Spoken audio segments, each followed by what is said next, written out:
Pernah nggak sih kamu merasa capek banget sama hidup? Ngerasa selalu kurang, selalu bandingin diri sama orang lain?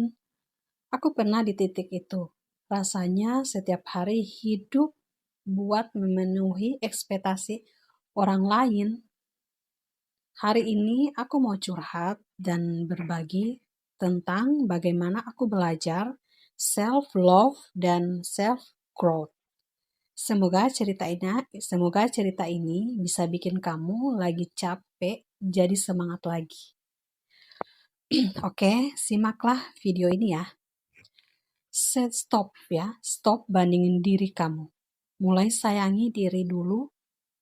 Aku sering banget minder. Aku mikir gitu, aku baru bahagia kalau punya penampilan yang sempurna atau pencapaian yang besar. Tapi kenyataannya, meski aku capek ngejar itu semua, rasa kosong tetap ada. Sampai satu malam, aku nangis dan bilang pada diri sendiri, aku capek gitu hidup untuk standar orang. Aku mau belajar sayang sama diriku sendiri.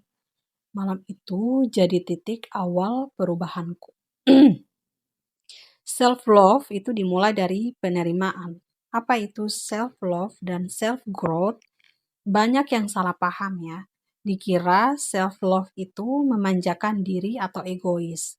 Padahal self-love itu adalah menerima diri kita apa adanya. Menghargai dan menjaga diri kita supaya kita punya energi untuk terus hidup dan berbuat baik. Self-grow itu adalah proses pertumbuhan menjadi pribadi yang lebih baik. Gak harus cepat atau besar ya, tapi itu yang harus penting itu kita itu harus terus melangkah. Saat kita mulai sayang sama diri kita sendiri gitu, kita jadi punya tenaga untuk belajar dan terus berusaha dan berkembang.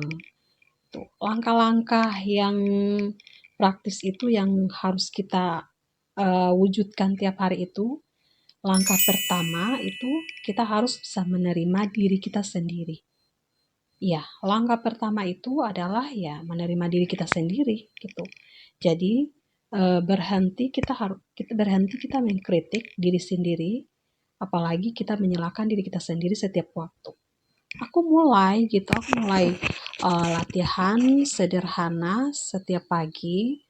Aku tulis 3 hal ini yang aku syukuri dari diriku gitu. Pas waktu pada hari itu, ya sederhana sih, sesederhana aku masih sehat, aku berusaha, atau aku mau belajar gitu. Latihan ini kecil ini yang bisa uh, aku terapkan setiap hari dan membantu kita berhenti fokus dalam kekurangan pada diri kita sendiri.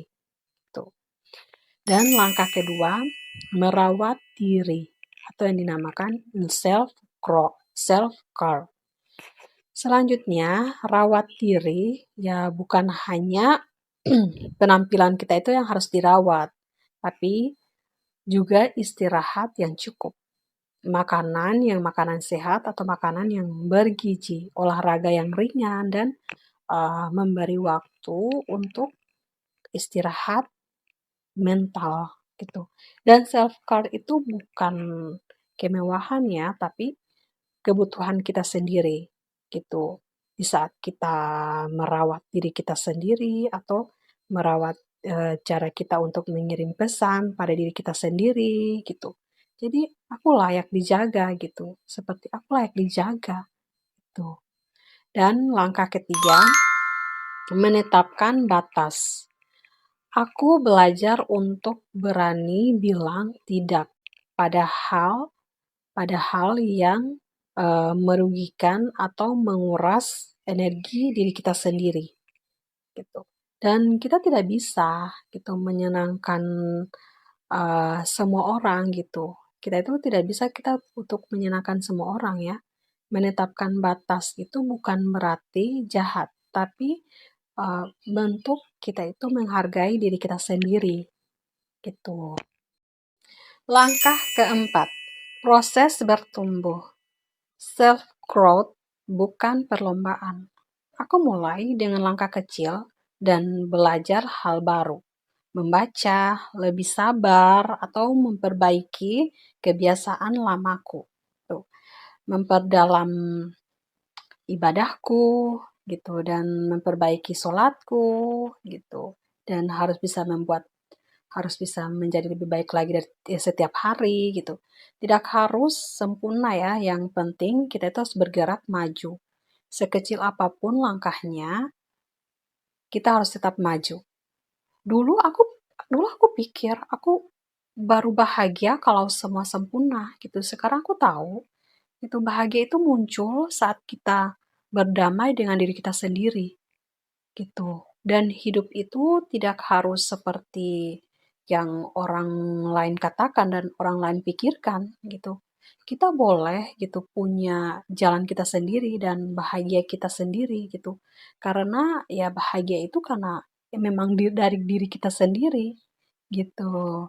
Jadi kalau sekarang kamu merasa lelah atau tertinggal, itu ingatlah kamu tidak sendirian. Itu semua orang punya perjalanan yang memang berbeda, takdir yang berbeda. Dan tidak perlu kita itu harus membandingkan diri kita itu dengan orang lain atau membandingkan hidup kita itu dengan orang lain gitu. Karena kita harus bisa menghargai proses dan hargailah prosesmu dan rayakan kemajuan kecilmu. Gitu. Kamu cukup, kamu berharga dan kamu emang benar-benar berharga dan kamu harus bisa menjadi lebih baik lagi dari setiap hari. Dan terima kasih sudah menemani aku di cerita ini. Dan aku harap kamu bisa memulai atau melanjutkan perjalanan dan mencintai diri kamu sendiri atau mencintai diri kita sendiri gitu. Kalau kamu mau kalau kamu mau mulai, tulis ya di komentar dengan kata-kata seperti ini. Aku mau bertumbuh. Ya, supaya kita bisa saling dukung bersama. Dan ingat ya, kamu itu berharga. Kamu layak dicintai dan kamu cukup. Oke, dadah. Terima kasih ya yang udah nonton sampai habis.